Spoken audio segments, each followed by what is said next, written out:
చంద్రబాబు నాయుడు గారు చేసే దుష్ప్రచారాలు అడ్డుకుని ఇప్పుడు అంబటి రాంబాబు మీద కాపుల మీద ఇంత చిన్న చూడడం ఆయన ఎన్నుతో వచ్చిన విద్య. ఆయన కాపులను అనగదొక్కాలనేది అది మానుకోవాలి. అంబటి రాంబాబు చాలా పెద్ద వ్యక్తి, అన్ని విధాల మంచి నాయకుడి మీద దౌర్జన్యం చేయడం మానుకుని మంచి కార్యక్రమాలు చేయాలనేది మేము కోరుకుంటున్నాం. మీడియా మిత్రులకు కూడా నాకు నమస్కారము. ఈరోజు ఆంధ్ర రాష్ట్రంలో గుంటూరు జిల్లాలో జరిగినటువంటి ఏదైతే సంఘటన కాపు నేతగా ఉన్నటువంటి నాయకుడు, మహానాయకుడుగాను, అదేవిధంగా మాజీ మంత్రులుగాను, గతంలో ఎమ్మెల్యేగా పనిచేసిన వ్యక్తి పైన తెలుగుదేశం పార్టీ కార్యకర్తలు దాడి చేయడం కానీ, దాడి చేయాలనే నెపంతో ఇనుపురాట్లు, బలమైన కొయ్యలు తీసుకొని ఏదైతే హత్యాయత్నం చేయాలన్నటువంటి ప్రయత్నం చేయడం నిజంగా కూడా దురదృష్టకరం. ఒకటే చెబుతున్నాము, మాకు తెలుగుదేశం పార్టీ అధికారంలో వస్తుందంటేనే ముఖ్యంగా చంద్రబాబు గారు చాప కింద నీరులా కాపులను ఏరివేయడం, కాపు నేతలను చంపడమేటువంటి ఆయన లక్ష్యంగా పెట్టుకుంటాను కూడా మాకు అందరికీ అర్థమవుతుంది. ముఖ్యంగా ఆలోచిస్తే గతంలో తెలుగుదేశం పార్టీ అధికారంలో ఉన్నప్పుడే మాకందరికీ కాపు నాయకుడిగా పేద ప్రజలకు కూడా పెళ్లిగా ఉన్నటువంటి గౌరవ రంగా గారి హత్య కూడా గుర్తుపెట్టుకున్నాము, ఇంకా మర్చిపోలేదు. అటు తర్వాత కాపు ఉద్యమ నేతగా జరిగినటువంటి ముద్దుగడ పద్మనాభం గారిపై తెమి పోలీసులతో విచక్షణారహితంగా కుటుంబ సభ్యులను మహిళలను చూడకుండా జిట్టుపడి లాక్కొని వాళ్ళ పిల్లల్ని కొట్టి ఈడ్చుకుని లాక్కలు కూడా ఆ రోజు ఉద్యమం జరిగినటువంటి టైంలో చంద్రబాబు అందించినటువంటి తీరును కూడా మేము ఇంకా మర్చిపోలేకున్నాం. అదే తరహాలో కాపుల్ని అనగదొక్కాలన్నటువంటి ఒక ప్రయత్నంలో ఎవరైతే బలమైన నేతగా ఎదుగుతున్నటువంటి నాయకులపైన, మరీ ముఖ్యంగా అంబటి రాంబాబు లాంటి ముఖ్యమైనటువంటి నాయకులపైన ఏ విధంగా హతం చేయాలన్నటువంటి పక్కా ప్రణాళికతో ఈరోజు అక్కడ ఒక యుద్ధ వాతావరణంతో జరిగిందని తెలుస్తూ ఉంది. ఏమాత్రం కడురెప్పపాటు ఏమాత్రంగా ఉన్నా కూడా ఈరోజు మా నాయకుడు మేము పోగొట్టుకోలేదేమో అన్నటువంటి ఆలోచన మాకు కలుగుతాను. చంద్రబాబు గారు, మీరు ఏదైతే కాపులు భిక్ష పెడితేనే మీరు ఈరోజు అధికారంలోకి వచ్చారు. ప్రతిసారి మీకు అధికారం కావాలంటే కాపులు కాళ్ళు పట్టుకుంటారు, కాపులని బీసీలుగా మారుస్తామంటారు, అనేక రకాలుగా ప్రలోభాలు పెడతారు.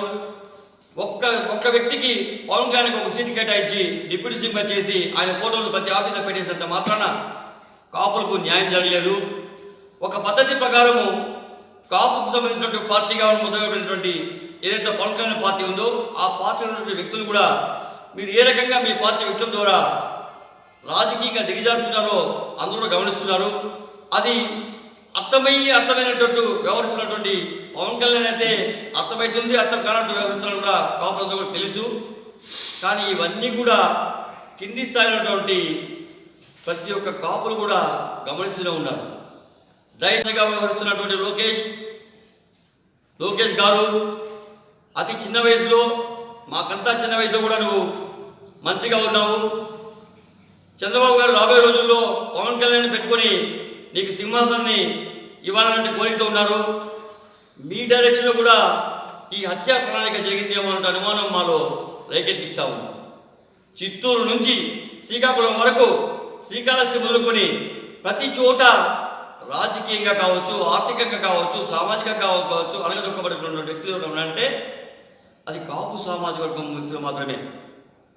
నిజంగా కూడా సిగ్గుచేటు సమాజం మొత్తం తలదించుకునేటట్టు వ్యవహరించాలి ఈరోజు మీ కార్యకర్తలు, తెలుగుదేశం కార్యకర్తలు. కేవలము ఒక కార్యక్రమాన్ని అడ్డుకోవాలంటే కత్తులతోనో, రాళ్లతోనో, కర్రలతోనో రావాల్సిన అవసరం లేదు. మీరు డైరెక్ట్గా అడ్డుకోవచ్చు, లేదా మీ యంత్రాంగం ఉంది, పోలీస్ యంత్రాంగం ద్వారా ఎటు అనేక కార్యక్రమాలు అడ్డుకుంటున్నారు. మీరు ఆ రకంగా అడ్డుకోవచ్చు. కానీ అక్కడ జరిగే కార్యక్రమము మీ పర్సనల్గా తీసుకున్నటువంటి కార్యక్రమం కూడా కాదది. పవిత్ర పుణ్యక్షేత్రమైనటువంటి తిరుమలలో ఏదైతే లడ్డూని మీరు విష ప్రచారం చేశారు, లడ్డులో జంతువుల కొవ్వు కరిగించి దాన్ని మిక్స్ చేశారనేటువంటి పెద్ద ఎత్తున విష ప్రచారం చేశారు. అది లేదు, అది కాదు, నిజం కాదని ఏదైతే సిబిసిఐడి, సిఐడి మొదలుకొని అనేక ల్యాబ్ రిపోర్టులు తెచ్చాయి అటువంటి కల్తీలు ఏం లేవని. దాన్ని పురస్కరించుకొని అటువంటి వాటిని రాజకీయాల కోసం ఉపయోగించకూడదు. హిందూ దేవాలయాలు కూడా ప్రపంచ ప్రఖ్యాతిగాంచినటువంటి తిరుమల దేవస్థానం కూడా అటువంటి వాటికి ఉపయోగించకూడదు అన్నటువంటి మంచి ఉద్దేశంతో, సదుద్దేశంతో ఆ కార్యక్రమాన్ని ఒక పార్టీ నాయకులుగా జగన్మోహన్ గారు పిలిపిస్తే ఆ పిలుపు మేరకు ఆ కార్యక్రమం చేయడానికి పోయినా కానీ మీ నాయకులకు సంబంధించిన విగ్రహాలు లోడేయాలనో లేకపోతే మీ పార్టీకి సంబంధించిన ఫ్లెక్సీలు చింపేయాలనో పోలే ఆ కార్యక్రమానికి.